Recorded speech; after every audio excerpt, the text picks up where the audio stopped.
지역 이슈를 속 시원히 풀어보는 헬로 이슈 토크입니다.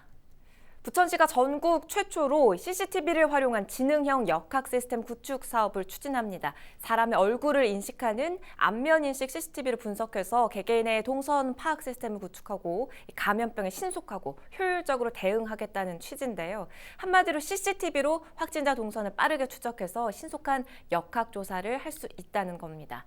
그런데 이를 두고 시민단체와 전문가들은 공익을 이유로 개인 사생활 침해를 우려하고 있습니다. 자칫 빅브라더라는 괴물이 탄생하는 게 아니냐는 건데요. 오늘 이 문제 다뤄보겠습니다. 최준우 부천 YMCA 시민위원 그리고 정진욱 뉴스원 기자와 함께합니다. 두 분 어서 나오십시오. 반갑습니다. 안면인식 CCTV를 활용한 지능형 역학 시스템을 구축하겠다고 부천시가 밝힌 바 있습니다. 이게 어떤 사업이고 왜 나온 겁니까? 일단 경기도 부천시가 지방자치단체 최초로 안면인식이 가능한 인공지능 AI CCTV 시스템 구축하기로 했는데요. 이 코로나 확진자의 얼굴을 인식해주는 자동 추적 시스템이라고 말합니다. 이 과학기술정보통신부 공공분야지능정보화 사업의 일환으로 추진되는 건데요. 이 부천시가 이 사업에 전에 예산 21억 7천만 원을 확보했습니다. 여기서는 16억이 국비고요. 그리고 5억 7천만 원이 시비가 투입될 예정입니다. 이 부천시에는 관내 1만여 대의 CCTV 영상을 바탕으로 해서 코로나 확진자 식별 추적하는 AI를 연내에 도입하겠다는 밝혔는데요. 이 AI 기반 CCTV는 대상자 익명성이 보장된 상태에서 이동경로상 동일인지 여부를 식별해 추적하는 것인데 개인 신원과 얼굴 특정에 추적할 수 있는 시스템은 물론 한마디로 이 지방자치단체가 보안 확진자 정보를 AI에 학습시켜서 그리고 방대한 CCTV 영상 속에서 동선을 추적하도록 하는 건데 연령, 성별, 체형, 옷차림, 마스크 착용 여부도 자동 수집되는 걸로 알려졌습니다. 그래요. 그러니까 감염병 대응을 위해서 이렇게 하겠다라고 시가 밝힌 바 있는데 실제 이게 얼마나 효율적일지 도움이 얼마나 될까요? 일단은 기존으로 육안으로 확인해오던 역학조사 업무를 AI를 활용해서 한다는 거잖아요. 그래서 일단은 장점으로 봤을 때는 역학조사 영상 분석 시간이 약 80%나 감소된다는 효과가 있다고 해요. 네. 그러니까 동시 탐색 인수가 10배나 증가한다고 얘기를 하고 있고 일단 기존 60분에서 5분에서 10분 정도면 시간 절감 효과를 할 수 있다 이렇게 주장을 하고 있고요. 그리고 감염병 주기 단축 추세에 따라서 감염병 대응력이 좀 강화된다고 보고 있고 그리고 감염병 밀접촉자에 대한 신속한 대응 체계를 구축할 수 있다고 얘기를 하는데요. 그전에는 역학조사를 할 때 영상 정보를 취득해서 이걸 분석하는데 시간이 많이 걸렸던 걸로 좀 파악이 되고 있고 또 역학조사관이 확진자 면담할 때 확진자 및 접촉자에 대한 동선과 접촉자 정황에 대한 파악이 어려움과 좀 장시간이 소요됐다 이런 문제점은 좀 제시했고 또 불특정 다수 집회나 고밀도 공간에서 감염 의심 대상자가 빠른 추적에 좀 부재했다 이렇게 얘기를 하고 있고 또 현재 감염 확산 방지를 위해 실제 가이드라인과 준수 여부는 관리하기 좀 어려움이 있고 또 공무원 또는 기관별 직원이 순회하면서 지도 가려고 하는 시점으로 인력 운영에 효율적이 좀 문제가 있었다. 그리고 각 개인이 자신의 코로나 노출 위험 확인할 수 있는 공공 서비스가 부재한 상태에서 이번에 AI CCTV를 도입을 해서 이런 문제를 해결하겠다는 부천시 입장입니다. 영상 분석 시간이 80% 정도 단축된다고 하니까 또 어떤 자료에서는 효율성이 10배 이상 증가할 거라는 자료도 나와 있는데요. 그런데 지금 부천시청 앞에서는 시민단체들이 이 사업에 대해서 반대 시위를 하고 있습니다. 시민단체가 반대하는 이유 뭡니까? 네, 그 안면 인식이 가능한 이 1만 대의 CCTV가 깔린다고 하는 것은 안 그래도 부천이 아주 작은 도시인데요. 누가 산술적으로 계산하면 이 도시의 7m 구역마다 나를 딱 지칭한 그런 정보 수집을 할 수 있는 CCTV가 구축이 된다는 거거든요. 물론 이제 코로나 대응과 이런 이제 확진자 추적 방식을 위해서 효율적인 시스템이라고 하지만 많은 시민들이 나의 얼굴 정보가 수집이 되고 나의 옷차림, 나의 동선, 많은 어떤 생활 관련된 나의 개인 정보가 수집이 되는 상태를 우려하고 이런 것은 인권 침해, 시민 감시 사회로 변해가고 있다는 것에 대한 많은 이제 비판을 하고 있습니다. 네. 그래서 사실 이게 부천시가 코로나 대응 차원에서 이 시스템을 도입한다고 했지만 이 시스템이 올해 구축이 되면 내년에야 이렇게 구동이 가능한 거거든요. 그렇겠죠. 연말까지 CCTV를 10,000대 이상 확보하겠다는 계획이고 내년부터 이제 시행이 되는 거죠. 맞습니다. 지금 한창 우리가 백신 접종을 하고 있고 올해 말까지 코로나 집단 면역 형성을 목표로 하고 있잖아요. 그럼 내년에 이 코로나 대응한 확진자 추적 시스템을 한다는 것이 과연 이 시간적으로 어폐가 있지 않는가. 그래서 이것은 이 사업을 하기 위한 하나의 구실일 뿐인 거고 오히려 더 AI 도시에 대한 어떤 그런 시스템 확보 차원에서 좀 구축하려고 하는 어떤 접근이지 않았을까라는 그런 또 비판을 하고 있습니다. 시기적으로도 문제가 있다는 지적이신데 사실 네. 코로나 이후에 다른 감염병이 올 가능성도 있지 않습니까? 미리 대비하는 차원에서 어떻게 보세요? 기본적으로 이제 감염병에 대한 확진자와 그다음에 접촉자를 추적하는 시스템에 대해서는 되게 효율적이지만 상당히 이런 것이 광범위하게 정보가 수집이 되고 그 위에 다른 용도로 활용될 수 있는 악용의 사지가 있기 때문에 좀 조심스럽게 신중하게 접근해야 된다고 하는 비판이 많습니다. 맞아요. 신중하게 해야 한다는 목소리도 있는데요. 이게 다른 목적이 아니라 감염병 대응을 위해서 역학조사에 사용하겠다는 겁니다. 지금도 뭐 신용카드 내역이나 식당에 가면 개인정보를 적어내잖아요. 근데 얼굴 인식 이 시스템은 왜 위험하다고 자꾸 네. 말씀하시는 우리가 거죠? 어떤 식당이나 공공기관 갔을 때 나의 연락처와 주소를 적고 하는 것은 일단은 내가 기본적으로 동의한 정보이고요. 그렇죠. 그리고 그 정보가 대부분 이게 연락처나 주소라는 약간 아날로그적인 그런 정보인데 이 안면 인식의 이 CCTV로 획득하는 정보는 내가 동의하지 않는 정보예요. 동의하지 않은 나의 얼굴과 옷차림과 동선이 누군가에 의해서 감시가 되고 획득이 되는 거라서 이런 것이 어떤 정보의 구축과 운영 차원에서 전혀 광범위하게 다른 용도로 쓰여질 수 있는 악용을 어떻게 막아낼 것인가 그 부분을 정비되지 않으면 네. 이것이 애초에 어떤 확진자 추적에 대한 효율성 측면에서 출발했지만 어떤 부작용을 낳을지 모를 그럴 일이 발생할 수 있습니다. 그렇죠. 사실 이 얼굴과 같은 생체 정보는 이게 쉽게 바뀔 수가 없기 때문에 그 위험성을 경고하고 있는 건데요. 안면은 사실 작년 8월부터 민감 정보로 분류가 돼 있습니다. 그렇기 때문에 이게 법적으로도 문제가 될 수 있을까요? 네, 지금 말씀하신 것처럼 개인정보보호법상 이 안면 인식 얼굴 정보가 민감 정보로 이렇게 지정이 되어 있더라고요. 이 민감 정보를 하면 흔히 유전자 검사 결과 정보, 또 범죄 경력 정보, 어떤 개인의 어떤 신체적, 생리적 행동과 관련된 그런 정보인데 되게 중요한 정보들이잖아요. 그래서 이런 것들이 개인의 동의를 받거나 법적인 근거가 있어야지만 수집이 가능한데 지금 이제 감염 예방법상 역학조사를 위한 그런 방식에서는 이 얼굴 인식에 대한 정보를 특별히 동의를 받지 않고도 사용할 수 있는 현재 열려 있는 부분이 있거든요. 네. 그래서 실제 이 안면 인식에 대한 CCTV를 전국 최초로 도입하려고 하는 부천시가 이것을 시행하려면 좀 전방위적인 어떤 시민 공론화에 대한 접근과 이것을 조금 더 제도 개선, 정비를 해야 되는 어떤 부천시의회의 노력도 필요한 시점입니다. 그러니까 법적인 면에서 감염 예방법상은 지금 예외가 된다는 그런 설명입니다. 시는 이런 얘기를 하고 있어요. 얼굴 정보가 이미 활용되고 있다. 그러니까 뭐 얼굴, 신용카드 정보를 확인해서 추적을 하고 있는 부분, 그리고 안면인식 기술 같은 경우는 공항 출입국에서도 사용 중이라고 하는데 맞습니까? 일단은 공항에서는 사용을 하고 있고요. 또 아까 말씀하신 대로 신용정보, 그러니까 신용카드사에서도 지금 사용을 하고 있죠.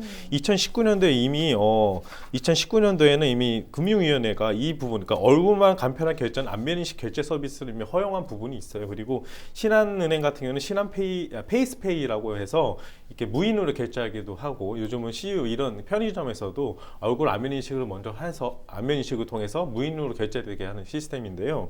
어쨌든 이 안면 특징이 된 점을 3D 카메라를 통해서 추출해서 하는 거예요. 얼굴 전체를 저장하는 것이 아니라 이 앞면이 튀어나온 부분, 이 윤곽 부분 이런 부분을 추출해서 저장하는 방식이거든요. 여기도 똑같이 그런 방식을 사용한다고 이렇게 주장하고 있는 겁니다. 일단은 법적으로 아까 말씀하신 법적인 문제가 없습니다. 왜냐하면 이 앞면 민감 정보로 분류되었기 때문인데 하지만 민감 정보 개인정보 받거나 법적 근거가 있어야 되지만 아까 했던 감염법 예방법에는 영상 정보를 받게끔 되어 있습니다. 그러니까 이 영상 정보 받게끔 되어 있으니까 요거를 CCTV AI를 통해서 하겠다는 이 부천시 입장인데요. 어쨌든 이 부천시 입장은 이 감염법 예방했던 역학조사 일부이기에 이동통신사 기록 정보나 신용카드 내역처럼 개인정보에 동의 없어도 수집 비용이 가능하다. 그래서 이 부분은 도입을 해도 법적인 문제 현재까지는 법적인 문제 예방법에 따라서는 문제는 없다 이런 입장입니다. 이렇게 이미 활용 중이기 때문에 문제 없다는 시의 설명에 대해서 어떻게 네. 보세요? 어떤 특정인의 얼굴 사진 정보하고 불특정 다수인의 어떤 안면 인식 정보는 디지털화된 결과이기 때문에 어떤 정보의 종류나 취득의 경로, 성격 자체가 다르다고 생각합니다. 네. 만약 그걸 같다고 얘기해 버리면 안면 인식 정보의 수집과 활용에 따른 어떤 인권 침해 소지에 대한 우려에 대해서 전혀 문제를 인식하지 못하고 있는 상태라고 생각을 하거든요. 사실 공항에서 입출국 시에 안면 인식에 대한 그런 그 장치가 있는 것은 안면 인식뿐만 아니라 여권도 내야 되고 지문도 써야 되고 그렇죠. 사실 그런 절차도 그 개인이 선택할 수 있어요. 선택한 네. 경우에만 하는 경우인 거죠. 그래서 사실 이런 것들에 대해서 공공시설에서 보안 처리 과정에서 보안적인 부분에서 활용하는 부분인 거잖아요. 근데 사실 우리 내 집과 사무실에서 뭐 눈 홍채, 얼굴 인식을 가지고 문을 열고 내 휴대폰을 열고 하는 것은 다 개인적인 영역이잖아요. 근데 어떤 그렇죠. 공공의 영역 또는 내가 살고 있는 모든 생활의 영역에서 이런 얼굴 인식과 나의 신체 정보가 노출이 되고 어떻게 정보가 수집되고 한다는 것은 뭔가 불쾌하고 좀 불합리한 부분이 발생할 수 있는 부분이 많다고 볼 수 있습니다. 그래요. 사실 이 얼굴인식 CCTV 활용은 외국에서 좀 활발한 편인데 외국의 사례도 좀 살펴보죠. 공공에서 얼굴인식 CCTV를 활용한 사례 어떻습니까? 일단 중국이 가장 대표적으로 활용을 하고 있고요. 일단 중국은 국가 전역에 설치한 4억 대 이상의 감시 카메라를 안면 인식 기술을 활용을 해서 세계 최대 규모의 감시사를 구축하고 있는데요. 네. 일단 아파트 현관문 그리고 지하철 개찰구 등 곳곳에 안면 인식 장비를 특정인의 동선에 끊임없이 추적을 하고 무단 횡단한 행내 신원도 파악해 자동으로 벌금을 물리고 있습니다.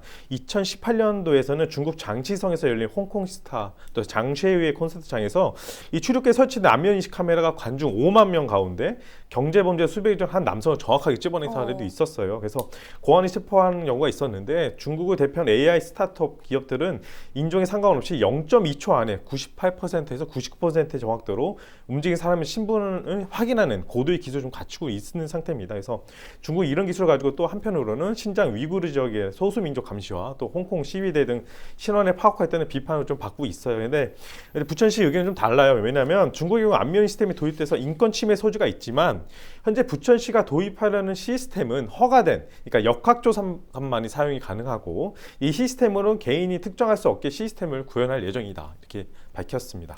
근데 사실 이게 논란이 되고 있기 때문에 부천시에서도 인권 문제가 불거질 걸 당연히 예상했었을 것 같은데 어떻게 대책도 마련하고 있습니까? 일단은 대책을 마련하고 있죠. 아무래도 이 문제가 좀 이슈화되다 보니까 일단은 이 영상 정보에 대해서 암호화를 해서 저장을 하겠다. 그리고 블록체인 기반 기술 그리고 이렇게 블록체인 기술에 자동 분산을 하겠다는 거거든요. 그리고 이 시스템을 보는 사람, 그러니까 보는 사람은 이렇게 로그 같은 것들을 기록을 해서 누가 봤는지 이런 것들을 확인하겠다는 건데, 하여튼 여러 가지 이 키 관리 서버도 도입을 해서 이 블록체인 기반으로 데이터를 해서 어쨌든 이 부분에서 해결하겠다는 그런 의지를 보이고 있습니다. 데이터를 암호화하겠다고 또 키 관리 서버를 도입하겠다 이런 시행 계획을 내놨는데 사생활 침해 등 인권 침해 논란을 이런 부분에서 뭐 해소할 수 있으리라 보십니까? 일단 그 공공의 목적이 분명하다면 문제가 없다라는 부천시의 주장이 뭐 좀 일면적이라 생각을 하고요. 아무리 이제 공공의 어떤 이익과 어떤 복리 증진에 있어서도 기본권을 제한할 수도 있겠지만 그 기본권 제한의 어떤 침해가 크다면 거기에 상반되는 어떤 제도 보완과 좀 자구책이 필요하거든요. 네. 근데 그 자구책이 블록체인 암호화 같은 그런 기술적인 조치로만 뭐 막아선다면 사실 그런 기술을 누가 도입했고 누가 관리할 것인가 그리고 그 관리자는 어떻게 통제할 것인가에 대해서 아직까지는 지금 방도가 없는 상황입니다. 그래서 예를 든다면 아무리 기술로 그런 접근을 막았다 하더라도 어느 누군가가 또 더 높은 기술력을 개발해서 해킹으로 그런 것을 불법으로 또 입수해서 상업적 용도로 활용한다든지 또는 범죄의 그런 존재로도 활용될 수도 있는 부분이 있을 수 있는 거죠. 그래서 이런 부분에 대해서 이 데이터를 또 누군가 어떤 권력자에 의해서 정치적으로 활용될 수 있는 많은 또 중요한 컨텐츠로 또 이렇게 활용될 수 있는 부분이 있거든요. 그래서 이런 부분들을 요즘 시대가 어떤 시대인데 시민들이 그런 보안 장치를 그대로 믿을 수가 있겠어요. 그래서 이런 어떤 이번 사업에 제가 들어봤을 때도 이 입찰 제한 요청서에 이 코로나 역학조사 외에 앞으로 이런 사항들이 오남용되지 않도록 인권단체 등의 여러 가지 어떤 그런 검토와 투명한 관리 시스템을 마련하라고 그렇게 제안된 부분도 있었어요. 그래서 그런 부분들이 제대로 하기 위해서는 이 얼굴 인식 정보 수집에 대한 좀 시민적인 어떤 공론화에 따른 네. 동의가 필요하고 이 과학 기술과 이 기술을 관리하는 여러 가지 시민 감시 기구가 반드시 필요하다고 생각됩니다. 근데 장덕천 시장이 한 인터뷰에서 이렇게 밝힌 바 있습니다. AI 분석을 통한 개인정보 침해 우려는 할 필요가 없다. 이 정보를 저장하는 게 아니라 분석 속도를 높이는 걸로 이해하면 된다. 이렇게 밝혔거든요. 그러니까 최대 지금 60분이 걸리는데 이게 짧게는 5분으로 줄여줄 수 있다는 부분, 분명히 효율성이 있는 부분 아니겠습니까? 어떻게 보세요? 근데 저장하지 않고 분석이 가능하다라는 것은 되게 좀 말장난 같습니다. 사실은 저장을 해야 분석이 가능하다는 그렇죠. 설명이시죠. 코로나 확진자 추적 방식에 있어서도 이분이 어떤 특정한 사람 확진자로 지정해 놓고 이 사람이 어제 뭐 했는지 그저께 뭐 했는지를 찾아보려면 저장된 정보를 돌려봐야 될 수밖에 없는 거잖아요. 그렇네요. 네, 그러니까 당연히 저장을 해야지 분석이 가능한 건데 이 저장한 것을 얼마 동안 보관할 것인가, 어느 정도 지나야 폐기할 것인가 이런 부분인데 이것을 우리가 어떤 인공지능에 맡기게 되고 인공지능의 효율성에 더 쫓게 된다면 이 저장과 보관 기간이 더 늘어날 것이고 조금 더 이런 것을 효과적으로 추적하고 관리하기 위해서는 전방위적인 어떤 시민들의 이 정보를 수집하고 구축해 나가려고 하는 그런 의도가 분명히 더 생길 것이기 때문에 그런 것에 대한 미리 좀 제대로 된 어떤 정비와 규제와 검토와 감시가 필요합니다. 그렇군요. 지금 신중해야 한다는 계속 목소리 들려드리고 있는데요. 이 사업을 추진하기 위해서는 일단 CCTV가 잘 설치가 돼 있어야 할 텐데 이에 대한 비용도 상당히 들 것 같아요. 지금 부천시 인프라 어떤 수준입니까? 인프라는 상당히 잘 갖춰져 있는 겁니다. 일단은 부천시 현재 CCTV가 총 만여 대가 좀 돼 있거든요. 설치가 돼 있거든요. 일단 도시 1제곱킬로미터당 약 157대, 그러니까 영상 관제가 가능한 CCTV 구축 밀도가 전국에서 가장 높습니다. 부천시가. 그래서 또 2019년도에는 저화질용 방법용 CCTV 교체 사업을 통해서 기존의 저해상도 CCTV를 전체 고화질로 좀 교체한 상태고요. 이 개인 영상 정보 보호 관리 시스템을 도입을 해서 또 이번에 그러니까 지원을 받은 21억 원 상당의 예산을 확보받아서 지속적인 또 예산 투입을 통해서 이 부분을 좀 구현해야겠다고 있는 성과가 있는데 또 부천시는 최근에 이 영상 관제를 통해서 실시간 범죄 해결에도 하고 또 범죄 해결과 예방에만 2만 1,000여 건 했고 또 범인 검거에만 4천 건의 성과가 있다고 밝히면서 이 부분에 대한 도입을 좀 계속 추진 중에 있습니다. 네. 우리가 이번 코로나19 감염병을 겪으면서 이 역학조사의 신속성이 얼마나 중요한지 알게 됐죠. 그리고 또 한편으로는 정보화가 고도화될수록 개인정보 문제가 늘 사회적 문제로 대두되는 것도 겪어봤습니다. 공익과 인권 보호, 이 두 가지를 좀 잘 고려해내야 할 텐데 어떤 방법이 없을까요? 네, 지금 특히 우리 인간들보다 계산이 빠르고 검색 능력이 뛰어난 그런 인공지능의 어떤 알고리즘에 의해서 그런 부분들을 손쉽게 효율적으로 수행하려고 하는 그런 시대에 살고 있잖아요. 네. 그래서 점점점 사회는 복잡해지고 불확실성이 증대되는 상황에서 이런 인공지능에 의지하려고 하는 과한 조치가 또 진행되는 것이 아닌가에 대한 우려를 또 해야 됩니다. 네. 분명히 과학기술이 발전되고 기술력이 좋아질수록 그런 것들을 효과적으로 수행할 수 있는 도구는 생기는데 그것으로 그 이면에는 어떤 개인 사생활 침해 또는 인권의 침해 또 여러 가지 어떤 기본권의 제한 발생할 소지가 있기 때문에 그걸 어떻게 촘촘하게 잘 관리할 것인가. 사실 이것은 인공지능에게 맡길 것이 아니고 인공지능이 잘 이런 문제를 수행할 수 있도록 인권에 기반한 인공지능을 컨트롤할 수 있는 그런 관점의 정책과 기구가 필요하거든요. 예, 그럼 사실 이런 과학기술을 우리가 능동적으로 도입을 하되 그런 과학기술이 좀 인권의 침해와 기본권을 제한을 좀 줄일 수 있고 어떤 갈등을 상충시킬 수 있는 부분을 해결할 수 있게끔 어떤 시민적인 거버넌스가 반드시 필요합니다. 우리 최시민 의원께서 이야기해 주신 이런 부분 잘 고려해서 사업을 추진해야 할 텐데 지금 사업 추진 여부는 언제 확정이 되는지 궁금해요. 부천시 계획 어떻습니까? 일단은 본 공고는 올라가지 않은 상태예요. 근데 만약에 4월 달에 공고가 올라가게 되면 한 달 정도 게시 공고가 있을 예정이고요. 일단 4월 말부터 그럼 착수가 됩니다. 일단 7개월 동안 개발을 할 예정인데 12월 달에는 마무리가 돼서 2022년도에는 시작될 예정인데요.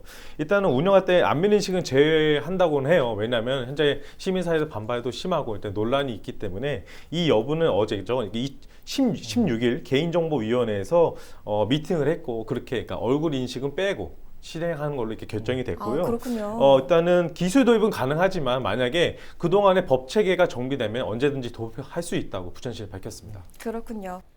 안면 정보는 활용하지 않는 걸로 결정이 났지만 뭐 키나 옷이나 그 외적인 그런 정보를 활용한다는 걸로 네. 알고 있기 때문에 이 부분에 대한 어떤 고민도 좀 필요할 것 같습니다. 자, 헬로 이슈토크가 준비한 소식은 여기까지입니다. 지금까지 시청해주신 여러분 고맙습니다.